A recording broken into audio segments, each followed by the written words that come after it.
Olá pessoal, tudo bom com vocês? Bom, eu cheguei aqui agora para tratar de direito tributário, para tratar dos principais pontos de direito tributário para o seu concurso.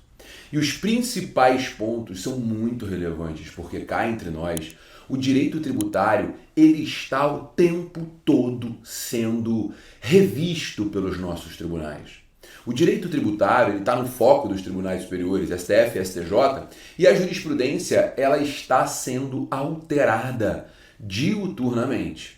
E é exatamente por isso que eu estou aqui, para trazer os pontos principais e os pontos mais importantes de alteração da jurisprudência tributária e muitos de consolidação da jurisprudência tributária nos últimos anos, para que efetivamente você que está me assistindo tenha condições de ir para a sua prova habilitado, habilitada, prontos para o que der e vier, prontos para a aprovação.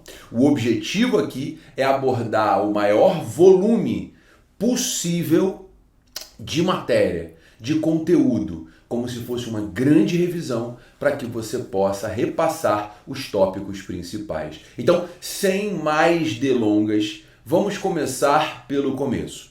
Eu sempre digo que há uma lógica no estudo do direito tributário. Você precisa começar pelos tributos e espécies tributárias, limitações ao poder tributário, obrigação, crédito, então os impostos em espécie. Então, é nesse caminho que eu vou fazer essa revisão. Eu vou primeiro, então, falar sobre o que tem de novo, de importante, que pouca gente está falando acerca do conceito de tributo e espécies tributárias. Bom, nós temos uma discussão muito interessante porque o conceito de tributo está previsto no artigo 3º do Código Tributário Nacional. No artigo 3º do CTN, você encontra que tributo é toda prestação pecuniária, compulsória, em moeda ou valor que nela possa se exprimir, que não constitua sanção por ato ilícito, instituído em lei e cobrado por atividade administrativa plenamente vinculada. Com isso, nós temos o conceito de tributo. E é desse conceito que nós extraímos as 5 espécies tributárias, né? Imposto, taxa, contribuição de melhoria, empréstimo compulsório e contribuições especiais. Mas a base de tudo é o conceito de tributo, que é a essência, que é o gênero de onde nós vamos extrair as espécies tributárias. Esse gênero tributo passou por um debate muito interessante. Por quê? Prestação pecuniária, compulsória, até aí tudo bem, é obrigatório. Mas quando o código fala que é em moeda ou valor que nela possa se exprimir, durante anos foi objeto de discussão. Por quê? Porque o CTN ele prevê, dentre as causas de extinção do crédito tributário, lá no artigo 156, para ser mais exato no inciso 11, abra seu código, artigo 156, inciso 11 do CTN, lá você vai encontrar que extingue o crédito tributário a dação em pagamento de bens imóveis. Dação em pagamento de bens imóveis. E durante anos houve a discussão, né, se caberia ou não a dação em pagamento de bens móveis. O STF, então, julgou uma ADI, que foi a ADI 1917, e na ADI 1917 do Distrito Federal, o STF deixou claro que o rol das causas de extinção é taxativo. Não caberia a dação em pagamento de bens móveis. Mas esse julgado foi muito interessante, porque a lei do Distrito Federal, ela previa o pagamento do tributo por meio do fornecimento de bens à administração pública. Então, o indivíduo, em vez de pagar o tributo, ele forneceria bens. Por exemplo, em vez de, sei lá, vender a quentinha ou pagar o tributo, ele entregava a quentinha como pagamento. Aí, ó, tá aí a quentinha, serve como pagamento. Era essa a lógica da lei do Distrito Federal. O que o STF falou na lei de 1917 foi algo muito claro. Olha só, o Distrito Federal, como ente federado como outro qualquer, precisa contratar bens e serviços por meio do procedimento licitatório. E ao contratar bens e serviços por meio do procedimento licitatório, deve trazer a concorrência. No momento em que aceita que o particular pague seus débitos por meio da dação em pagamento, está violado o preceito da licitação. O preceito da licitação vai ser violado caso isso aconteça, né? E aí, a ADI 1917, então, deixou claro que não caberia dação em pagamento de bens móveis por violação à licitação. Pois bem, até aí tudo certo, beleza. Só que em 2019, nós tivemos uma alteração de jurisprudência, eu não diria alteração, mas um adicional de jurisprudência muito importante, que foi a ADI 2405. Em outubro de 2019 foi julgada a ADI 2405 e na ADI 2405 o STF julgou uma lei do Rio Grande do Sul. E essa lei previa o pagamento de tributos por meio da utilização de precatórios. Então você poderia utilizar um precatório para pagar um tributo. O STF, então, naquele momento, fez um distinguishing com relação à ADI 1917. Por isso que eu não digo que houve uma alteração de jurisprudência. Pelo contrário, o que houve aqui foi um adendo. No tocante à ADI 1917, está valendo. Não pode haver a dação em pagamento de bens móveis porque é necessário respeito à regra da licitação. A administração pública ela só pode contratar por meio da licitação. Se a administração pública não licitar, ela não pode contratar. Pois bem, até aí está tudo certo, de acordo com o que a gente esperava. Só que o que o STF disse na ADI 2405? Mas não há reserva de lei complementar para tratamento das causas de suspensão e extinção do crédito tributário, podendo cada ente federado criar suas próprias causas de suspensão e extinção do crédito tributário para além daquelas que estão no CTN. De modo que, uma vez respeitada a regra de licitação, o ente federado pode criar outras causas de extinção do crédito, entre elas a dação em pagamento de bens móveis, desde que não viole a licitação. E aí você deve estar se perguntando, mas como isso, né? Como que bem móvel não vai violar a licitação? Simples, obra de arte. Digamos que a administração pública abre um edital, dizendo, olha, você está devendo tributo, você pode pagar uma obra de arte. Serão feitas 3 avaliações, né? Será feito um laudo pericial, etc. E você vai pagar o tributo com obra de arte. A obra de arte não está sujeita à licitação, afinal de contas, não é algo que se está no mercado em competição. Portanto, é muito importante você lembrar desse distinguishing da ADI 2405, que é um adicional. É um adicional à interpretação da ADI 1917, beleza? Então, no tocante à dação em pagamento de bens móveis, ela não é possível porque viola a lei de licitações, desde que se enquadre nos conceitos da ADI 2405, ela passa a ser possível, beleza? Então dá uma olhada nisso, faz uma revisãozinha no texto da ADI 2405, o inteiro é muito interessante, vale a pena dar uma lida, tá bom? Um outro conceito que a gente precisa avançar para falar é o conceito que envolve a taxa. A taxa é um assunto sempre em discussão nos nossos queridos tribunais superiores, né? É importante lembrar que a taxa é uma espécie de competência comum, ou seja, é uma espécie tributária que todos os entes federados podem tratar. E por ser uma espécie tributária de competência comum, isso faz com que a taxa seja hiperlegislada. E se ela é hiperlegislada, ela vai ter uma quantidade absurda de discussões, uma quantidade absurda de debates, que efetivamente vai gerar muita jurisprudência. Só você levar em consideração que a taxa tem 3 súmulas vinculantes, 19, 29 e 41. Ou seja, tem súmula vinculante pra caramba para a taxa.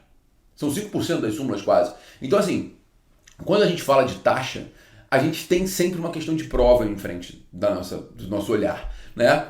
Então assim, o que nós temos de taxa de relevante recentemente falando? De relevante, nós temos o tema 16 da repercussão geral, o tema 16 da repercussão geral que fala da taxa de combate ao incêndio. Essa taxa foi a precursora, essa discussão dessa taxa foi a precursora da declaração de inconstitucionalidade da taxa de incêndio de Minas Gerais. O tema 16 julgou uma taxa cobrada pelo município de São Paulo, o município de São Paulo, cobrou uma taxa de incêndio dos seus residentes, o assunto bateu no STF, o STF falou, olha, não cabe ao município cobrar uma taxa de combate ao incêndio, porque o município não combate o incêndio. Quem combate o incêndio não é o município, é o Estado. O município não tem corpo de bombeiros. Se o município não tem corpo de bombeiros, obviamente não pode haver uma taxa de combate ao incêndio municipal. A taxa de combate ao incêndio vai ter que ser uma taxa de combate ao incêndio estadual. Só que o ministro Marco Aurélio, na época da votação, no voto dele, ele falou, olha, inclusive o serviço de combate ao incêndio é um serviço que é indivisível. Vamos questionar aí a existência da taxa para isso. O assunto se desenvolveu. Em 2020, setembro de 2020, foi declarada inconstitucional a taxa de incêndio cobrada em Minas Gerais. E é aí que passa a ser razoável a discussão. Porque o serviço de combate ao incêndio é um serviço genérico para coletividade, não podendo haver a taxa de combate ao incêndio, porque a taxa só remunera serviço específico e divisível. A taxa só remunera serviço específico e divisível. Beleza? E aí, galera, que tal o problema? Serviço específico e divisível. Combate ao incêndio não é um serviço específico e divisível. Então a taxa de incêndio ela é inconstitucional, tá? Bom, tem TJs que cometem equívocos com relação a isso. Foi o caso do TJ do Rio, que durante muito tempo não aplicou o tema 16 e recentemente tem começado a corrigir essa discrepância jurisprudencial, aplicando o tema porque é inconstitucional a taxa de incêndio, tá? E uma outra discussão de taxa extremamente importante foi a discussão da taxa de fiscalização mineral cobrada por Minas Gerais, Pará e Amapá. Essa taxa foi objeto de debate porque ela variava. Bom, primeiro, né, quem tem atribuição de fiscalizar, porque se a atribuição de fiscalizar a atividade mineral é da União, o Estado não pode cobrar uma taxa, porque ele precisa entregar a contraprestação. A mesma lógica da taxa de incêndio, né? Só que o STF entendeu que não haveria necessidade da fiscalização ficar só na mão da União. A fiscalização sendo feita também pelos estados ajudaria a evitar, olha que loucura, ajudaria a evitar a existência de novos prejuízos ambientais, como aconteceu em Mariana, como aconteceu em Brumadinho, ou seja, a existência de mais um ente fiscalizando, ela permitiria que houvesse uma maior proteção do cidadão. Olha que loucura, né? Olha que loucura. E aí o que acontece? O STF validou a cobrança das taxas, né? E além disso, havia uma cobrança por tonelada de minério.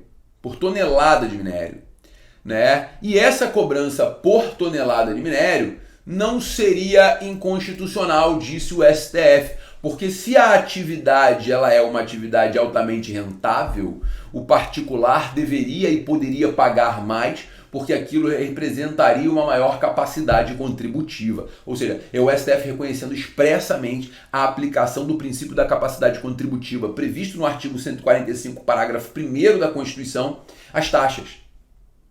O STF reconhece expressamente a aplicação do princípio da capacidade contributiva às taxas quando ele julga a taxa de fiscalização mineral. Tá? Se você quiser ler, enfim, são as ADIs 4785, 4786 e 4787, tá? 4785, 4786 e 4787. Nesse caso, o STF entendeu, nesses três casos, né? Mas o direito é o mesmo, o STF entendeu que a taxa ela é proporcional à atividade fiscalizatória para prevenir acidentes e essa taxa efetivamente pode variar de acordo com a capacidade contributiva, tá?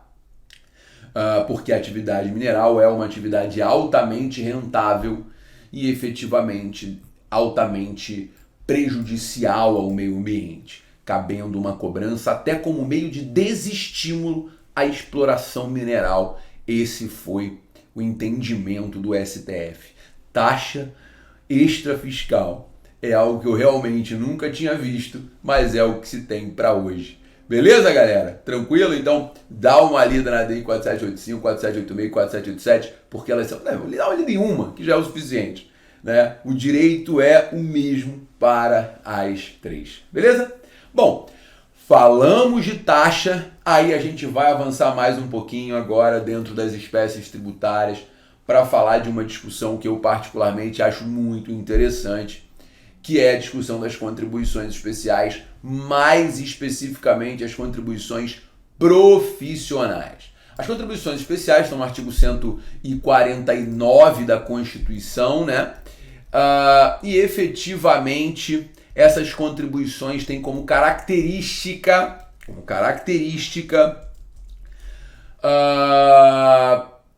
a sua destinação. As contribuições especiais, elas são destinadas, né? Elas são destinadas, elas não são vinculadas, ou seja, basta que haja um fundamento para a sua criação, né? Um fundamento para a sua criação. E aí, a gente entra numa discussão muito interessante. Por quê? E a anuidade da OAB? A anuidade da OAB seria uma contribuição especial enquadrada como contribuição profissional? O que você acha? Essa discussão é muito interessante, porque durante anos houve o entendimento de que a anuidade da OAB não tinha natureza tributária. A anuidade da OAB, ela teria natureza de contribuição sui generis. Sendo que, lá em 2020, maio de 2020, o STF foi julgar a natureza jurídica da anuidade da OAB. E o STF entendeu que não poderia a OAB suspender o advogado por falta de pagamento da anuidade, tendo em vista se tratar de uma cobrança indireta, de uma sanção política, porque a anuidade da OAB teria natureza jurídica tributária.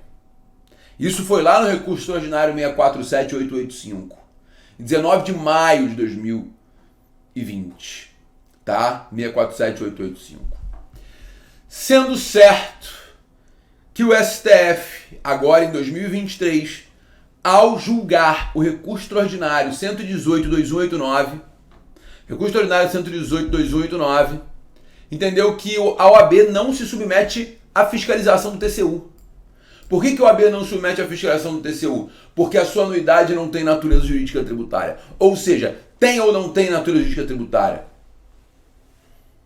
O STF entendeu há pouquíssimos anos atrás, 2020, que teria.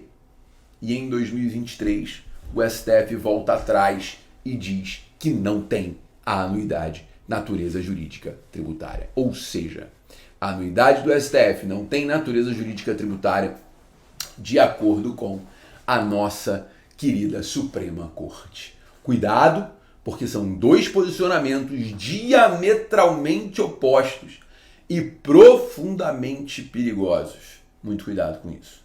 Beleza?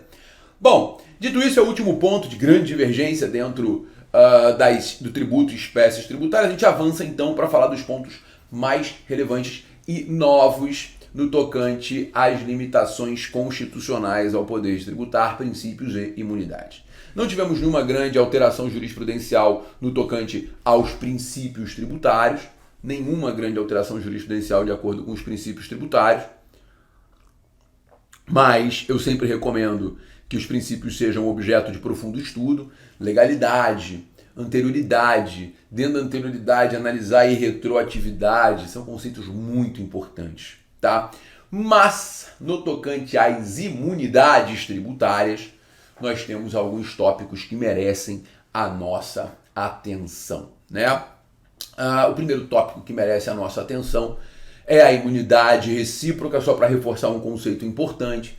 A imunidade recíproca, ela está prevista no 150, inciso 6, a linha A da Constituição, e ela impede a incidência de impostos sobre patrimônio, renda e serviços entre os entes federados. É graças à imunidade recíproca que não incidem impostos sobre patrimônio, renda e serviços entre os entes federados, tá? Então, muito cuidado com isso. A imunidade recíproca, ela tem como objetivo a proteção do pacto federativo.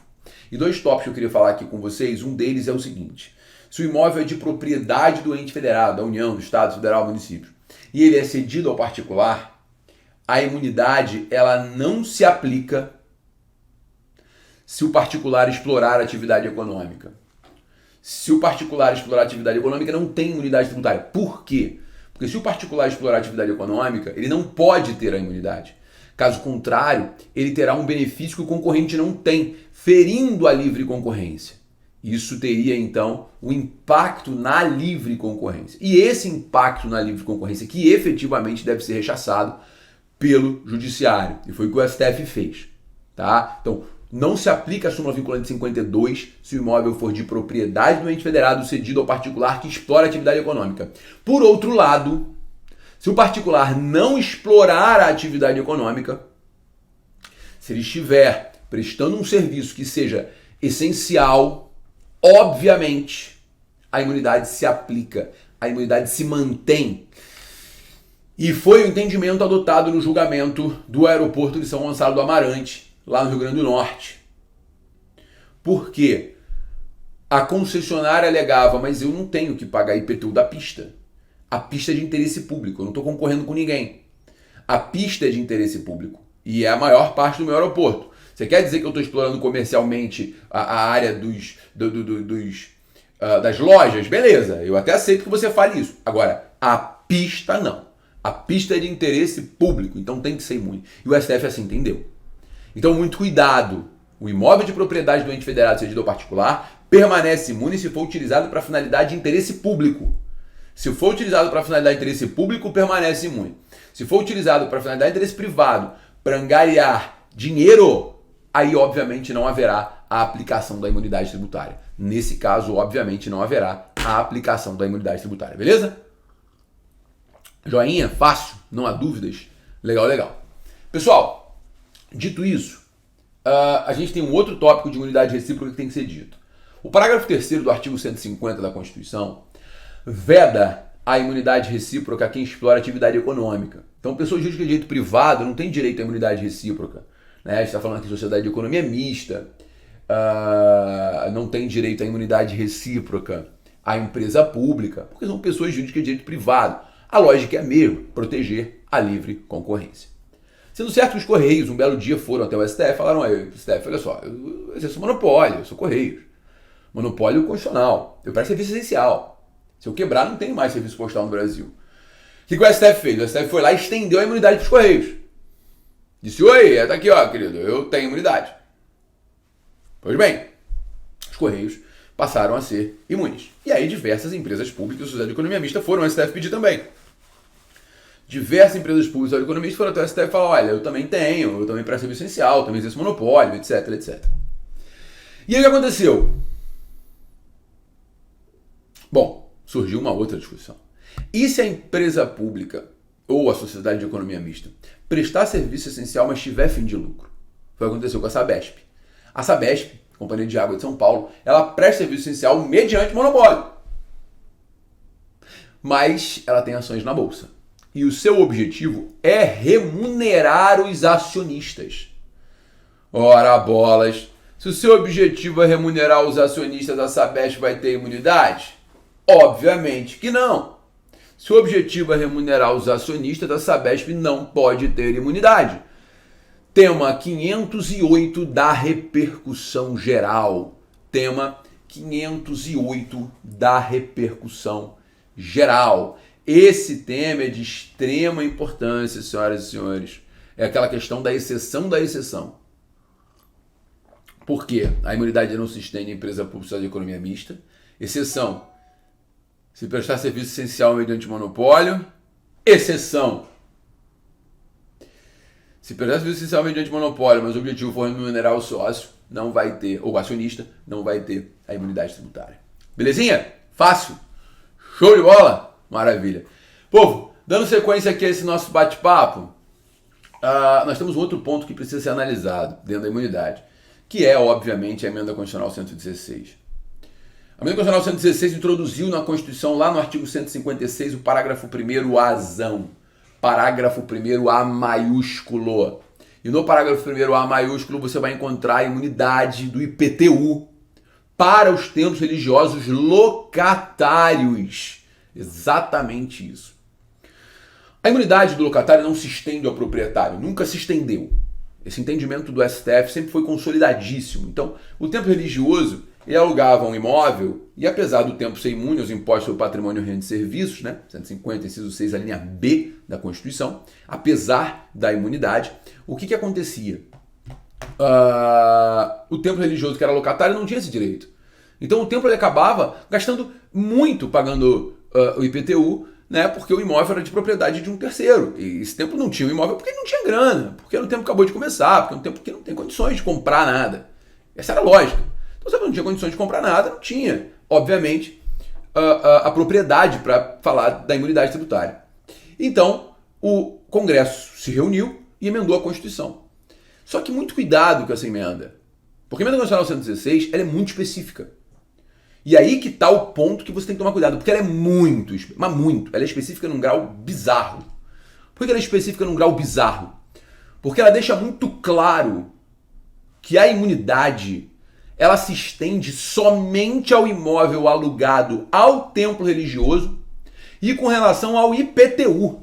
Essa imunidade não se estende às demais imunidades do 150, inciso 6, a linhas A e C, porque ela faz referência especificamente aos templos religiosos.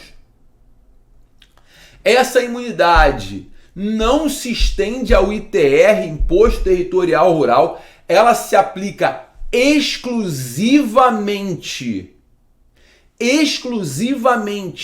ao IPTU, até porque ela foi introduzida no artigo constitucional que trata do IPTU.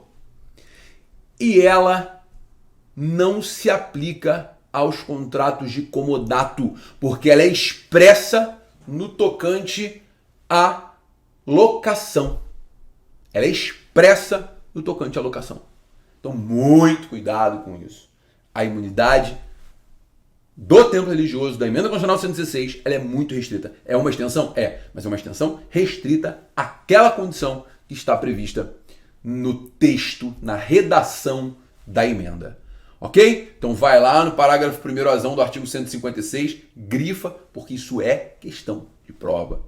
É de extrema importância essa interpretação.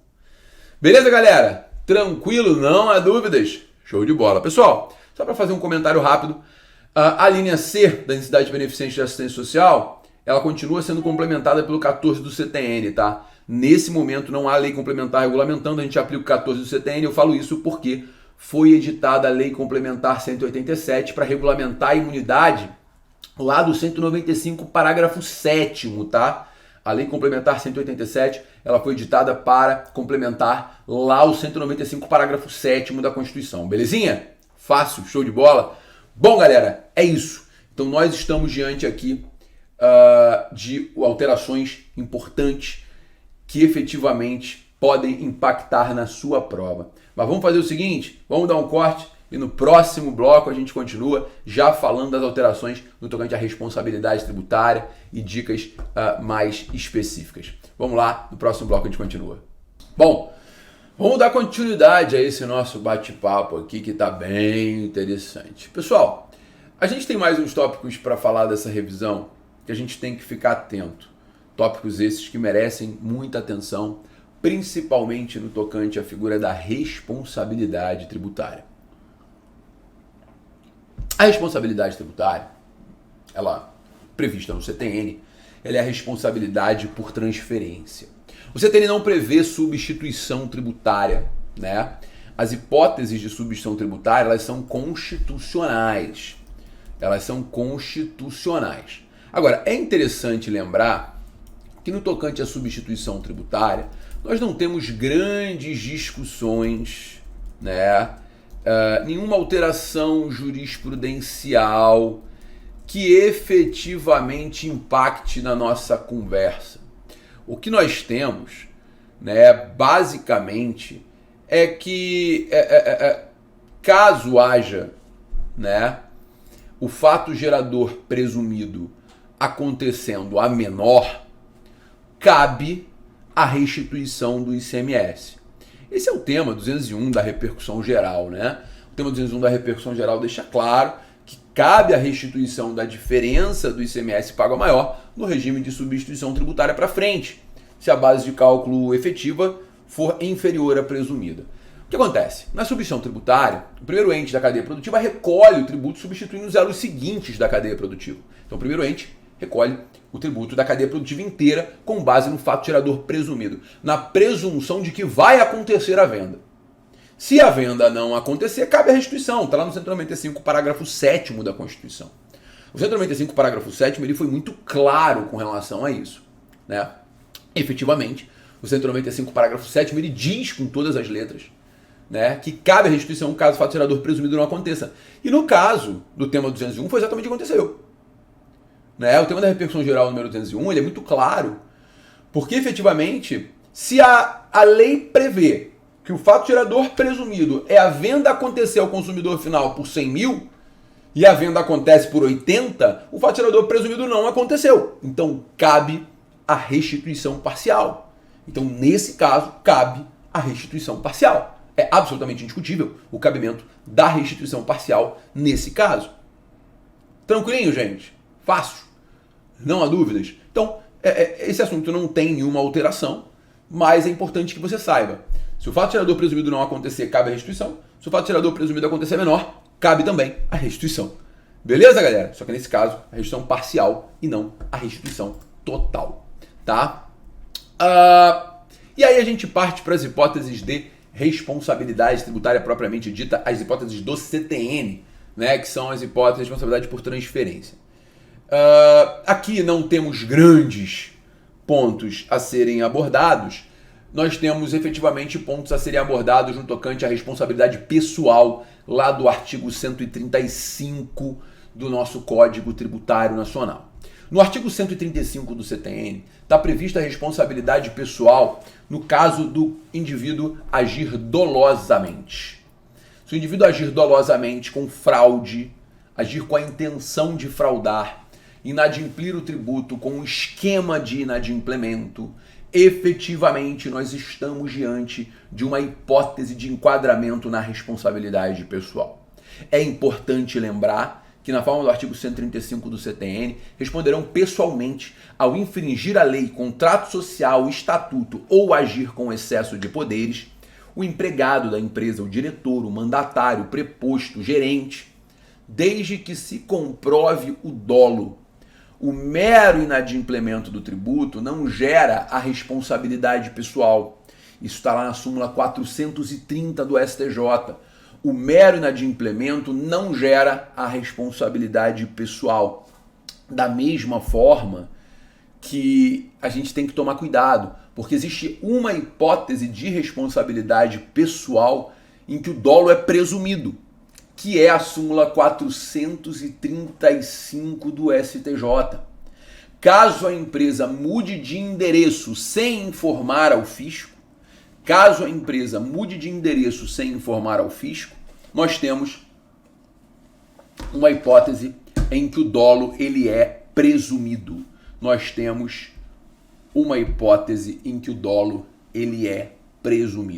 No caso, aplicar-se-á a responsabilidade pessoal. No caso, nós teremos o dolo presumido se a empresa mudar de endereço sem informar ao fisco, cabendo nesse caso, inclusive, o redirecionamento da execução fiscal.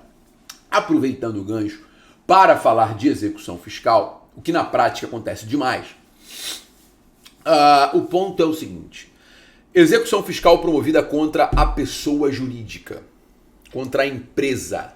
Execução fiscal promovida contra a empresa. Beleza? Tá lá, promovida execução fiscal com a empresa. Execução fiscal promovida contra a empresa. Tá? E não encontra a empresa, não encontra o devedor. O fisco pode redirecionar automaticamente para o diretor? Se mudou o endereço sem informar o fisco, sim. Se ela não mudou de endereço, se ela está no mesmo endereço, alguém recebeu a citação, então ela foi encontrada, mas não tem patrimônio, pode redirecionar para o sócio? Gente, aqui você tem que tomar muito cuidado. Se o nome do sócio, diretor, gerente, preposto, se o nome dele estiver na CDA, aí pode.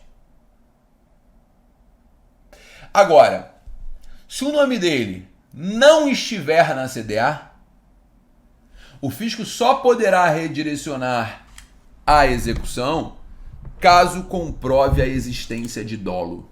Se o fisco não comprovar a existência de dolo, não poderá haver, atenção, não poderá haver o redirecionamento. A responsabilidade pessoal, ela depende do dolo. Se o nome do devedor estava na CDA, ok, a CDA goza de presunção relativa de liquidez e certeza. Se não estava, o fisco tem que provar que houve conduta dolosa. Acabou. Se não estava, o fisco tem que provar que houve conduta dolosa. Se o fisco não comprovar, ele não pode redirecionar. É simples assim. Então, muito cuidado com isso. Ok? Muito cuidado com isso. E outro ponto importante. O sócio administrador, que era sócio na época do fato gerador do tributo. Tá? Então, na época do fato gerador, o indivíduo era sócio, era administrador, era ele que fazia a gestão da empresa. Ele sai da sociedade. Os tributos estão em dia, os tributos estão equacionados. Beleza? Tudo certinho. Ele se afasta regularmente da sociedade. Sai, não deixa dívidas. Anos depois, 1, 2, 3 anos depois, a empresa se dissolve irregularmente. O fisco pode buscar o sócio administrador que era sócio à época do fato gerador? Não pode. Não pode. A responsabilidade será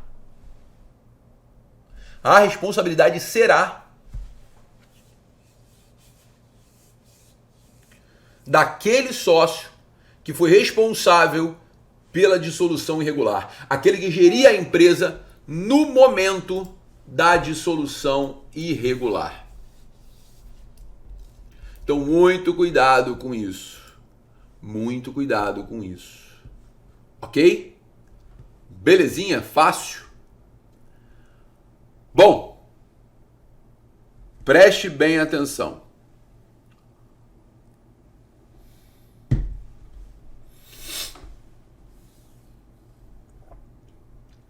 Dando sequência,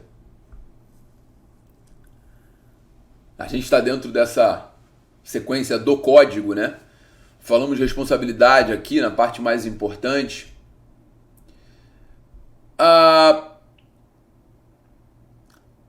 gente vai...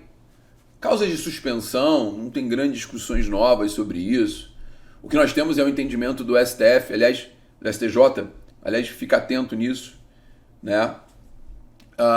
Muitas vezes o contribuinte, com o objetivo de suspender a exigibilidade do crédito, né, ele estava usando lá como pedido, né? O contribuinte ia a juízo e pedia assim: olha, eu queria usar o seguro garantia ou a carta de fiança para suspender a exigibilidade do crédito. Hoje o STJ está pacificado no sentido que não cabe. Não cabe suspensão da exigibilidade por meio de carta de fiança ou seguro garantia, porque o artigo 151 do CTN não prevê isso. E o rol das causas de suspensão ele é um rol taxativo, conforme o artigo 111, inciso 1 do CTN. 111, inciso 1 diz que interpreta-se literalmente as causas de suspensão da exigibilidade do crédito. E o 151 traz as causas de suspensão e não tem lá a carta de fiança ou seguro garantia. O que vai acontecer, na prática, é caso o contribuinte ele garanta o juízo, né? Ele garanta o crédito tributário por meio de carta de fiança ou seguro garantia, o juiz pode, pelo poder geral de cautela, suspender a exigibilidade do crédito na forma do 151, incisos 4 ou 5, liminar e mandado de segurança ou tutela em ação judicial. Tá? Mas, efetivamente, a carta de fiança e o seguro garantia não são causas de suspensão. Isso vai depender do Poder Geral de Cautela do juiz, que vai avaliar no caso concreto se deve ou não conceder uma tutela para suspensão da exigibilidade. O que seria um absurdo não conceder. Né? Mas é opinião pessoal minha. Tá garantido o juízo, caramba. Qual o problema de suspender a exigibilidade? Né? Enfim, não vejo nenhum problema com relação a isso. Mas, enfim, fica aí anotado o ponto em discussão. A gente vai avançar um pouco, chegando mais na parte final do CTN, que é onde nós temos alterações recentes relevantíssimas, né? E uma delas é com relação ao artigo 185 do CTN. O artigo 185 ele prevê a figura da fraude à execução fiscal. Fraude à execução fiscal. O artigo 185 ele prevê que considerar-se-á fraudulenta a alienação de bens do devedor após a inscrição em dívida ativa do crédito tributário. Considerar-se-á fraudulenta a alienação de bens do devedor após a inscrição em dívida ativa do crédito tributário. Ou seja, se o crédito tributário for inscrito em dívida ativa, já será considerada fraudulenta a alienação de bens. Se o crédito for inscrito em dívida ativa, será considerada fraudulenta a alienação de bens. Não há necessidade de execução fiscal para isso. Essa alteração foi trazida pela Lei Complementar 118. Até a Lei Complementar 118 era necessário que houvesse execução fiscal ajuizada. Agora não há mais. Beleza? E aí está um detalhe. Para o STJ, veja, preste atenção. Presume-se fraudulenta a alienação de bens do devedor após a inscrição em dívida ativa do crédito tributário. Presume-se fraudulenta a alienação de bens do devedor após inscreveu em dívida ativa, presume-se fraudulenta. O próprio CTN, no artigo 185, ele prevê uma exceção. Excetuada a hipótese em que o indivíduo tenha bem suficiente para saldar o crédito. Se o indivíduo tiver bem suficiente para saldar o crédito, aí efetivamente não haverá caracterização de fraude. É óbvio, né? O cara tem uma dívida de 10 milhões, tem um patrimônio de 100, ele vende um imóvel de 2, não tem fraude de execução, porque ele tem bem suficiente para saldar aquele crédito. Ora, bolas. Agora, muito cuidado. A presunção de fraude, ela é absoluta. Não interessa a boa-fé. A única hipótese de rechaçar a fraude é se o devedor resguardar bens suficientes para saldar o crédito. Se o devedor não resguardar bens suficientes para saldar o crédito, a presunção de fraude, ela é absoluta. Isso está lá no RESP 1.141.990. RESP 1.141.990. Beleza? Agora, tem mais um detalhe importantíssimo aqui. Tá? É importante lembrar que efetivamente, se houve uma cadeia de vendas, a presunção de fraude, ela permanece. Tá? Ela permanece. Então, muito cuidado com isso. Muito cuidado com isso. A presunção de fraude, ela é absoluta. Não interessa se há transferências sucessivas do bem. É isso mesmo que você está ouvindo. Não interessa se há transferências sucessivas do bem. Cuidado com isso. Você sabe por quê que você tem que tomar cuidado com isso? Porque efetivamente, senhoras e senhores, ainda que haja transferência sucessiva do bem, a presunção da fraude, ela é absoluta na primeira transferência após inscrição em dívida ativa. Daí toda a cadeia de transferências vai estar viciada. Beleza? Esse entendimento foi adotado no RESP 1820873. 1820873, que fala da cadeia sucessiva de vendas. Beleza? A presunção absoluta de fraude, essa tá no RESP 11.41.990. 11.41.990. Show de bola, galera? Fácil. Não há dúvidas. Posso confiar em vocês? Maravilha, maravilha. Você percebe que o direito tributário ele é protecionista pra caramba, né? Ele é protecionista pra caramba. Gente, vamos lá, vamos dar continuidade, nós temos uma outra discussão interessante. O CTN, assim como a própria lei de recuperação de empresas, né, ela prevê, a lei 11.101, no artigo 57, ela prevê que o contribuinte deve apresentar certidão de regularidade fiscal para que seja aprovada a recuperação judicial, né? Esse é o entendimento, esse foi o entendimento adotado pela lei, ok? Beleza. Nós tivemos então uma alteração da lei. Mas antes de falar da alteração da lei, o artigo 57 sempre foi questionado no judiciário, E o judiciário sempre rechaçou o artigo 57 em razão da preservação da empresa. Afinal de contas, a empresa deve ser preservada, a empresa deve ser resguardada, a empresa deve ser protegida.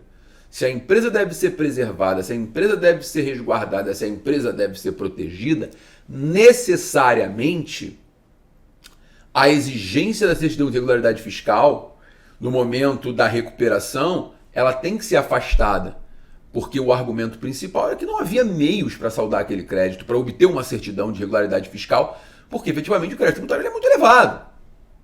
E aí veio a Lei 14.112 em 2020. E a 14.112 em 2020, ela alterou a Lei 11.101. E ela trouxe a possibilidade de parcelamento dos tributos federais. Pagamento com saldo negativo de CSLL e parcelamento. Logo depois, nós tivemos, pouco antes da 14.112, nós tivemos a 13.988, que foi a Lei de Transação Federal, que permite que o contribuinte transacione os seus débitos com a Fazenda. E aí que está o grande ponto dessa conversa que nós estamos tendo aqui. É o auge dessa situação.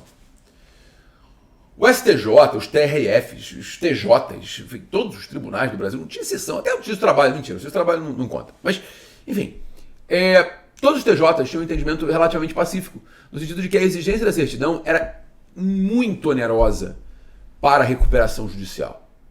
E a exigência dessa certidão, então, impediria a recuperação judicial e violaria a preservação da empresa, porque não havia meios para saldar aquele crédito.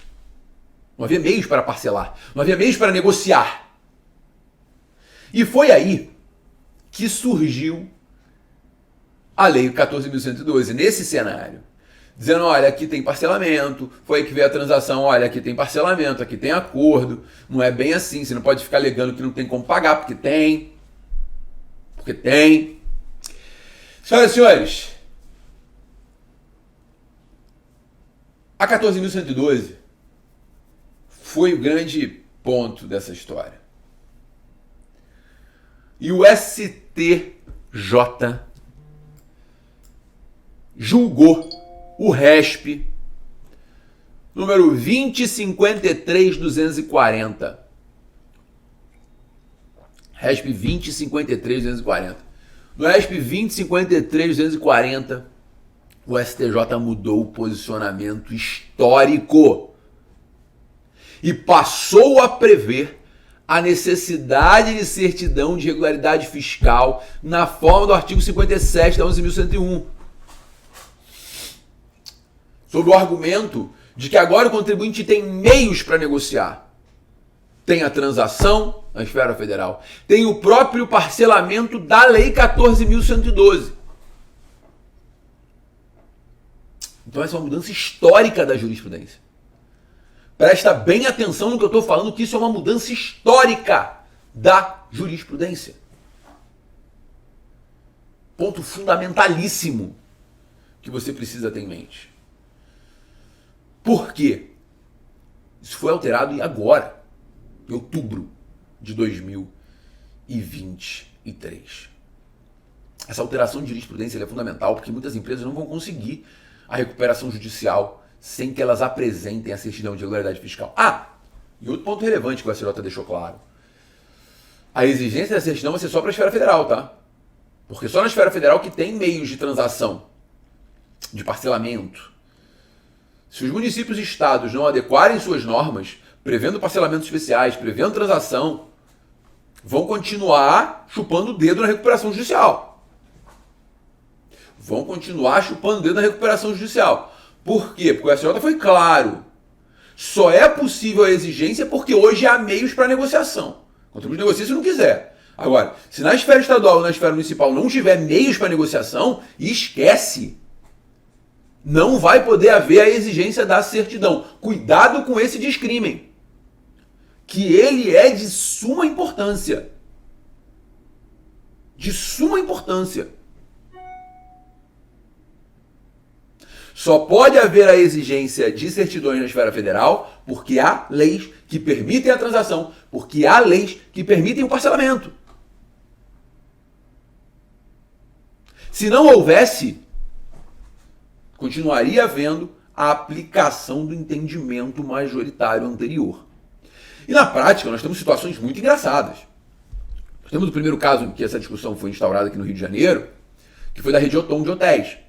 A Rede Otom de Hotéis, ela conseguiu uma liminar para que fosse deferida a recuperação judicial, levando-se em consideração que a certidão era impossível, e o Tribunal, o TJ do Rio, afastou, rechaçou a liminar, revogou a liminar, dizendo que haveria necessidade de apresentação da certidão com base na 14.112. E agora o STJ vem com um entendimento novo, o pau vai cantar. Mas saibam que hoje, na esfera federal, há necessidade de certidão para a recuperação judicial. Entendimento atualíssimo do STJ. No tocante de tributos estaduais e tributos municipais, ou distritais, né? Enfim, não existe tributo distrital, na minha opinião, né? Mas enfim, até porque o Distrito Federal ele acumula competência de estados e municípios.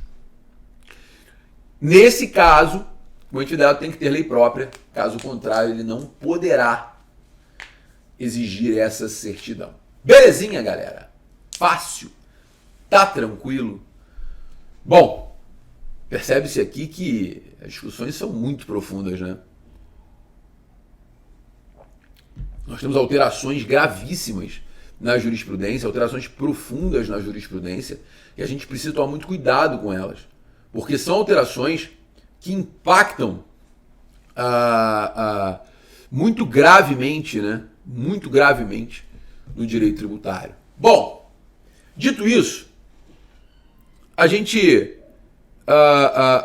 tem no tocante ao ITCMD, né, alterações de jurisprudência importantes, que é o tema 825 da repercussão geral, o tema 825, em que o STF deixou claro que caso o doador esteja no exterior ou caso o inventário seja processado no exterior, deve haver uma lei complementar para a exigência do imposto de transmissão causa-mortes e doação, o ITCMD.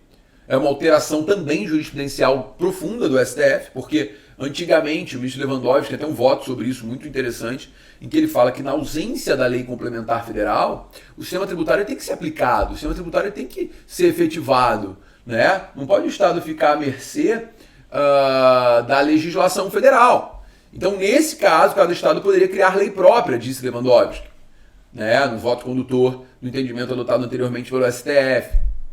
No sentido de que, olha, presta bem atenção, na ausência da lei complementar federal, aplica-se o 24, parágrafo 3º da Constituição e o 34, parágrafo 3º do ADCT.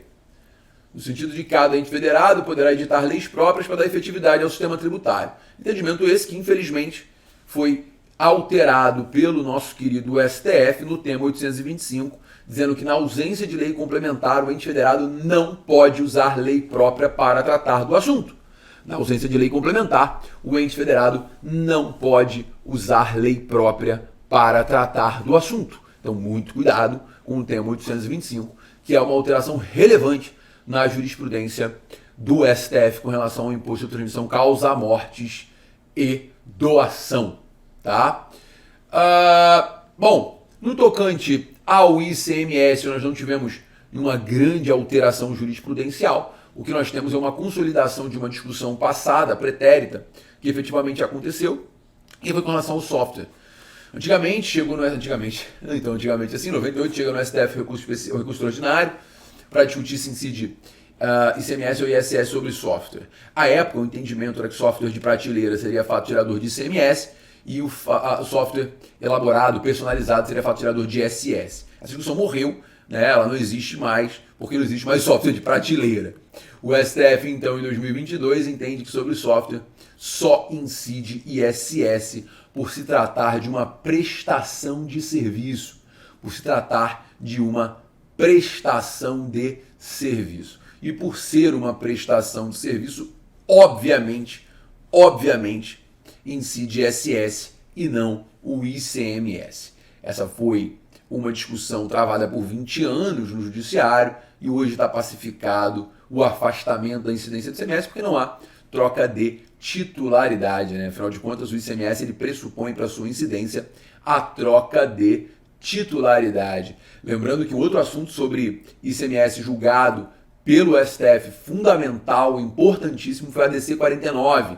A ADC 49 que previu e reforçou o entendimento já consolidado no STJ, na súmula 166, no sentido de que não incide o ICMS na mera circulação física de mercadorias, não incide ICMS entre matriz e filial. O ICMS ele só vai incidir se houver a efetiva troca de titularidade. Se houver a efetiva troca de titularidade. Se não houver troca de titularidade, não há que se falar na incidência do ICMS. O ICMS pressupõe a troca de titularidade, então, entre matriz e filial, ainda que a operação seja entre estados, não há que se falar na incidência desse imposto. Cuidado, que grupo econômico não é matriz filial, né? O grupo econômico incide ICMS. ADC 49, assunto de muita importância também no tocante ao ICMS. Belezinha, galera? Fácil? Bom, eu escolhi os pontos principais para falar aqui nessa revisão, para falar aqui dentro da ideia, né, do edital. Fico na esperança de ter abordado pontos que efetivamente serão exigidos na prova, mas de qualquer forma a gente conseguiu passar de forma bem genérica, de forma bem aberta, por tudo aquilo que era necessário para o entendimento do direito tributário, principalmente de uma revisão mais ampla. Eu queria agradecer a você que está aí me assistindo, dizer que foi um prazer estar contigo e dizer que eu estou à disposição. Mande notícias. Um beijo grande e até a próxima. Tchau, tchau.